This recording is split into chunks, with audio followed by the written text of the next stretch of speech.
importante que estemos atentos a las fechas que se vienen. Ya estamos finalizando esta gestión y pues bueno, estamos a punto de comenzar un 2025. ¿Cómo lo estamos haciendo? ¿Cómo lo estamos encarando? ¿Qué es lo que podría o debería pasar? Para hablar de todo esto nos encontramos muy bien acompañados, por supuesto, con nuestro invitado a esta hora de la mañana. Le vamos a dar la bienvenida al licenciado José Luis Suárez. Él es politólogo, amiga de la casa, porque siempre viene a brindarnos unos interesantes análisis y esta va a ser la oportunidad también. ¿Cómo está, licenciado? Bienvenido. Muchas gracias a ustedes por la invitación, a Unitel siempre por abrirnos las puertas para poder compartir lo que es el análisis coyuntural tanto en el ámbito político, económico y social de nuestro departamento, de nuestro país y también a nivel internacional. Muchas gracias. Bien, como lo comentábamos, ya estamos a punto de finalizar una nueva gestión, se acercan muchas celebraciones, fechas festivas y el bicentenario, ¿no?, de Bolivia, que se viene en el próximo año, en agosto, si no me equivoco. Exactamente, el 6 de agosto 6. de 2025, vamos a cumplir 200 años de vida republicana o de Estado, como queramos denominarlo. Así que hay algunas, yo creo que vivimos un momento difícil para nuestro país y se tiene que trabajar bastante en algunas agendas para poder de alguna manera salir de la crisis que nos encontramos actualmente en nuestro país en diferentes aspectos, ¿no? Es un momento ahorita donde el país pasa por una crisis tanto económica, política, social, un momento, diríamos nosotros, los que siempre estamos haciendo análisis, un momento de turbulencia política, algunos autores lo denominan, otros hablan de turbulencia política, cambio de fase, momento de transición, y entonces estamos en ese periodo donde nada está claro en el ámbito político, en el ámbito económico y social. Hay más oscuridad que luces si nosotros vamos a utilizar esos términos o vamos a tratar de prever o visualizar lo que viene en el futuro. Pero también en esos momentos es donde tenemos que tomar alguna postura o adoptar algunas decisiones para que en el futuro, tanto a corto, mediano y largo plazo, se puedan vislumbrar mejores escenarios o mejores momentos para nuestro país. Ahora, tenemos, son propuestas, ¿no? Un par de ideas de repente que podríamos plantear, que van estas muy alejadas de la realidad, o sea, de que se puedan hacer de esa manera, o están, digamos, ligadas al contexto también al que estamos viviendo, a la posibilidad. Bueno, sí, mire, hace aproximadamente unas 3 semanas atrás, los amigos ahí de la SICPANDO nos pidieron que más o menos le hiciera un análisis o alguna propuesta que pudiera llevar la SICPANDO, y de hecho un saludo a la SICPANDO por tomarme en cuenta en su trabajo, en su propuesta que ellos han realizado, y me alegró mucho que a nivel nacional lo que hemos presentado, algunos de los puntos que hemos sugerido han sido tomados en cuenta en su agenda, sobre todo la agenda que ellos han propuesto para el 2025, ¿no? Entonces, por ejemplo, ahí así de manera rápida le hemos dado un pequeño pantallazo de lo que se debería hacer para el 2025, como por ejemplo en el ámbito netamente económico, cómo salir de la crisis económica actual que estamos nosotros viviendo, y analizando a nivel nacional, internacional. Me di el trabajo de analizar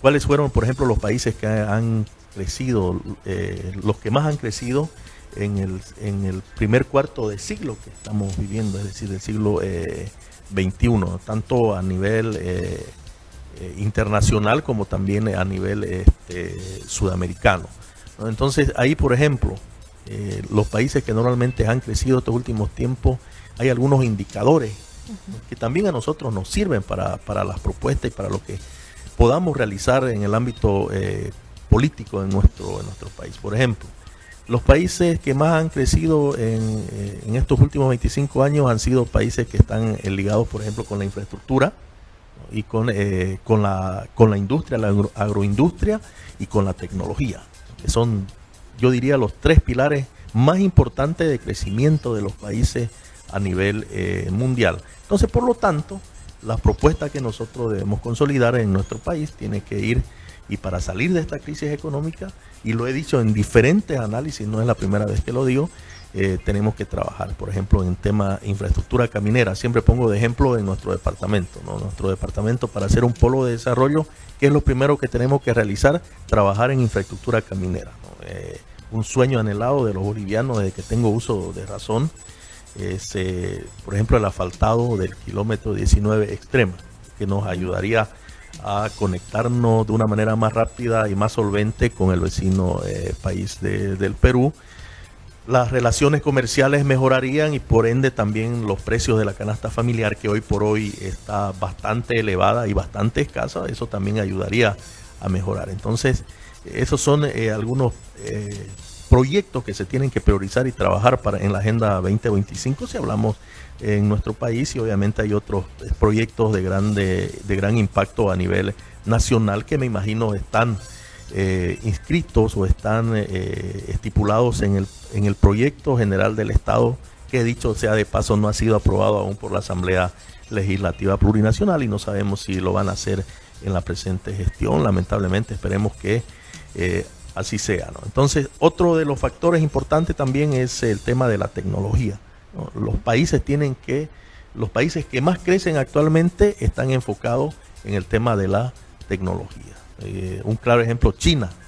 China tiene las mayores empresas en el ámbito tecnológico, ha sabido captar recursos. Muchas empresas reconocidas a nivel mundial se han asentado en China, por darle un ejemplo claro. Por ejemplo, iPhone, la mayor empresa que hacen los teléfonos iPhone, que son los más apetecibles por ahora en el mercado, lo fabrican en China, ¿no? Entonces, porque por la mano de obra es más barata, pagan menos impuestos las empresas. Por ejemplo, Toyota, no por decir Toyota, que es un ejemplo de calidad a nivel mundial, una empresa japonesa también asentada en China. Entonces, los avances en tecnología, en el tema energético, por ejemplo. Entonces, el crecimiento de estos países van por ese lado, ¿no? Esos son los indicadores más importantes de crecimiento,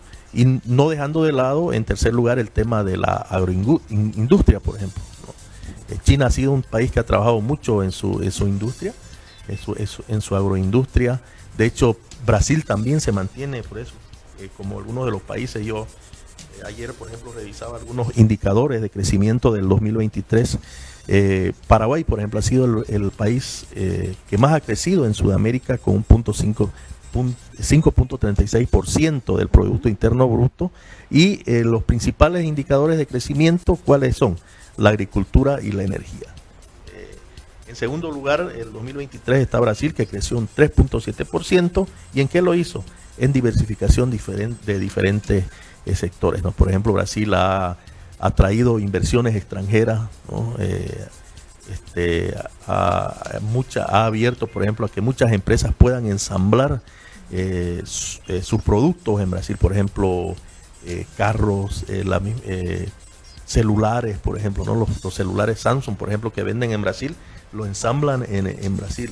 Los carros Chevrolet, por ejemplo, que son americanos, lo ensamblan en Brasil. Entonces, han diversificado, y con el gran poder que tiene Agroindustria Brasil, bueno, ha logrado ese crecimiento en el 2023, aunque en el 2024 ha bajado un poco. Y en tercer lugar, aunque no crea, el 2023 aún estaba Bolivia, pero si nosotros comparamos esos datos, por ejemplo, con el crecimiento en 2024, vemos que Paraguay se mantiene en el primer lugar de crecimiento, y los dos indicadores más importantes se mantienen, que es la agricultura y la energía, que creció un 3.8%.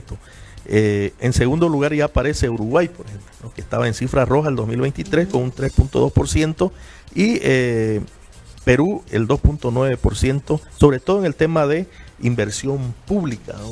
Perú es un país interesante de analizar porque invierte mucho en lo público, sobre todo en infraestructura caminera, que es importante, ¿no?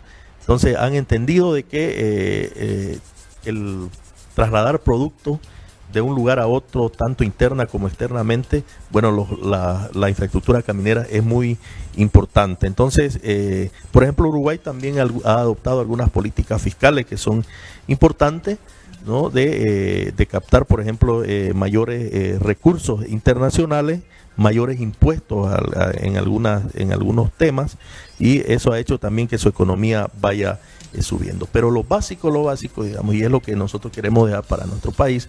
Si nosotros queremos salir de esta crisis, tenemos que tomar algunas políticas importantes, por ejemplo, en el tema de políticas fiscales, en el tema de impuestos, de lograr de que algunos sectores paguen sus impuestos como no lo hacen. Por ejemplo, la mayoría de nuestro comercio es comercio informal, ¿no? Se tiene que trabajar en infraestructura caminera y importante el tema tecnológico y el tema agroindustrial, que son, yo creo que las bases fundamentales para salir del crecimiento, y otras decisiones políticas que se tienen que tomar, como por ejemplo dejar de subvencionar los hidrocarburos, sí, ¿no? Por la falta que hay hoy día, ¿no? Tenemos que tenemos que exportar más. Hoy por hoy importamos más de lo que exportamos, entonces tenemos un déficit bastante elevado en ese aspecto, y son temas que se tienen que ir trabajando a partir, y esto es con decisión política, ¿no? A partir de la gestión 2025, poniéndonos plazos tanto a corto, mediano y largo plazo. Tenemos que visualizar el Estado boliviano en el ámbito económico, político, yo diría los próximos 25, hasta el año 2050. Hay países hoy por hoy que trabajan ya sus políticas hasta el año 2050, por ejemplo. Bien, creo que, licenciado, aquí no hay mayor pregunta más que el hacernos la idea, ¿no? Porque cada análisis que nos brindaba usted es un poco difícil no imaginarse, no pensar en qué estaríamos haciendo mal, entonces, o qué podría dejar de pasar para que le demos paso a movernos como país de esa manera. Pero también nos hizo el análisis ya al finalizar. Solo esperemos que esto sea tomado en cuenta, porque el hecho de que abramos este espacio para este tipo de análisis es siempre para generar este tipo de cosas, ¿no? Que se pueda analizar, que se pueda escuchar, tomar en cuenta. Y pues bueno, al final el próximo año se viene cargado también del tema de las elecciones nacionales. Son cosas que están a punto de suceder y que yo creo que este tipo de análisis y políticas pueden ser tomadas en cuenta. Licenciado, para cerrar, ¿algo más que nos quiera acotar? Bueno, sí. Nos hemos pasado un poquito de tiempo. Gracias. Interesante muchas gracias. Interesante esta parte.